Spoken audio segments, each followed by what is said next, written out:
Halo has been going through what feels like a perpetual rough patch for a decade now. This is the franchise that ensured the initial success of the Xbox brand, that then went on to ensure the initial success of Xbox Live, that set the course for every console first-person shooter born after 2001, and that established the foundations of online matchmaking as we know it.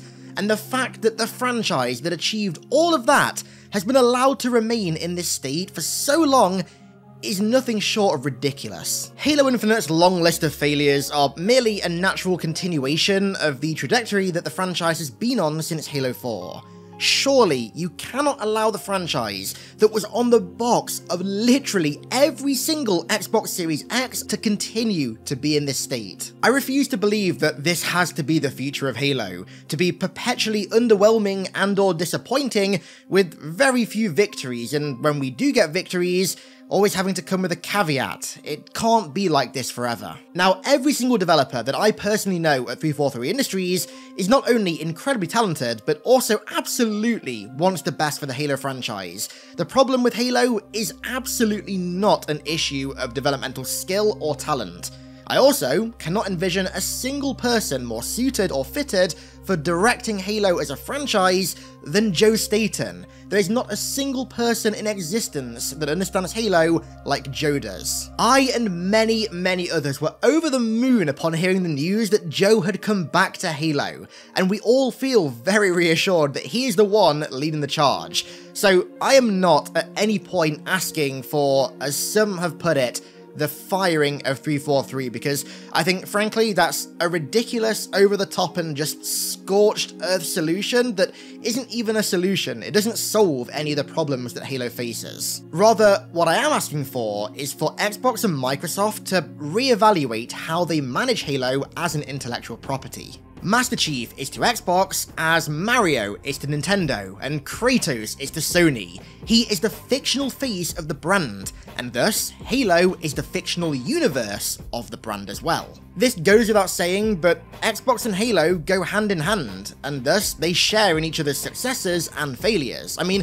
Phil Spencer has even said as much in the past. If we lose our way with Halo, we lose our way with Xbox, and I think it's very safe to say at this point that Xbox have lost their way with Halo, but the real question is whether they will actually do anything about it. I don't think the solution here, honestly, lies solely within 343. Don't get me wrong, there are absolutely problems within 343, very clearly, that need fixing, but I think that Xbox and Microsoft need to start treating Halo as precisely what it is, a franchise. With just 343 working on the franchise, only 4 entirely new AAA non-remaster Halo games have been made in the last 10 years, one of which took double the development time of any prior Halo game and arguably ended up as the most disappointing. And also, only one of those 4 games was anything other than a mainline first-person shooter game, Halo Wars 2, which was a one-off collaboration made with Creative Assembly. Having only one development studio creating Halo games feels like such a waste of one of the deepest and most influential IPs of all time.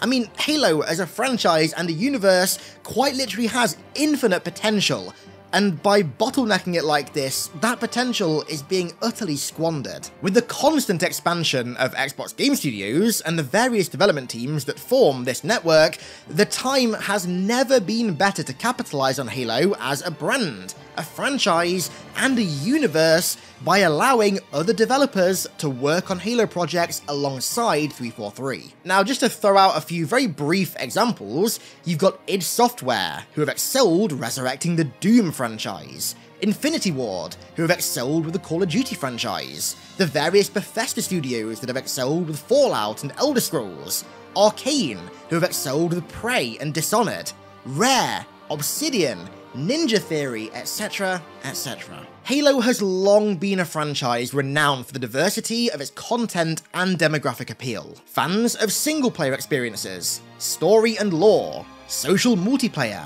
party games, couch co-op, competitive multiplayer, esports, creative experiences, arena shooters, strategy games, and more have all been catered to. And most of that was done within a single game. The natural expansion of doing that within a single game is expanding the horizons of the overall franchise and having different developers simultaneously developing different flavors of the Halo experience in their own staple ways. This has been done to a degree in the past with games like Halo Wars, but with the insane skill sets championed by studios under the Xbox Game Studios umbrella, skill sets, mind you, that span almost every genre under the sun, having Halo be limited not just to mainline first-person shooter games, but also just to 343 Industries, just to me feels like a colossal waste of potential.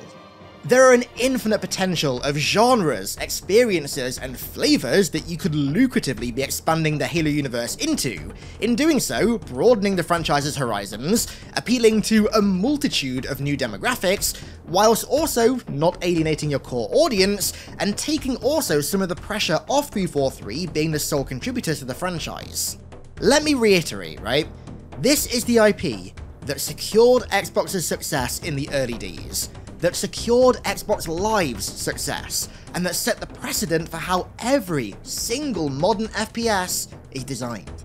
You combine its achievements with the Halo franchise's frankly incredible legacy, and I see no reason why Halo shouldn't be managed like Xbox's own version of Star Wars in terms of the volume and variety of content produced for it. There are still very clearly a large number of fans that are waiting on the sidelines for a good, solid Halo experience to pull them back in. Millions upon millions of potential players that are waiting for that. The reason there's so much frustration surrounding Halo Infinite, particularly at the moment, is because quite literally millions of us still love Halo, regardless of its rough period, and still believe that one day this franchise can regain its once held excellence. Look, there's no doubt that Halo 1, 2, 3, ODST, and Reach was a golden era of Halo, but I firmly believe that that doesn't have to be the only golden era of the franchise. I firmly believe that Halo's brightest days could very much be ahead of it, and I think those bright days are achieved via the diversification and variety of content. I've seen franchises that I love go through golden eras just like Halo's, and then be plunged into rough and rather uncertain times, only to emerge on the other side in a second golden era. It can happen. I firmly believe that Halo can do the same, but I don't know if that will ever happen as long as 343 are the sole curators of the franchise. Clearly, expanding the repertoire of Xbox Game Studios is a major priority for Xbox and Microsoft, especially at the moment, so why not leverage the vast array of talent under the umbrella for your biggest and most influential IP? Allow other studios to work on Halo projects alongside 343. Create a larger volume and variety of Halo projects for fans to look forward to, and usher in a new age of the Halo franchise that once again makes it a worthy flagship for the Xbox brand.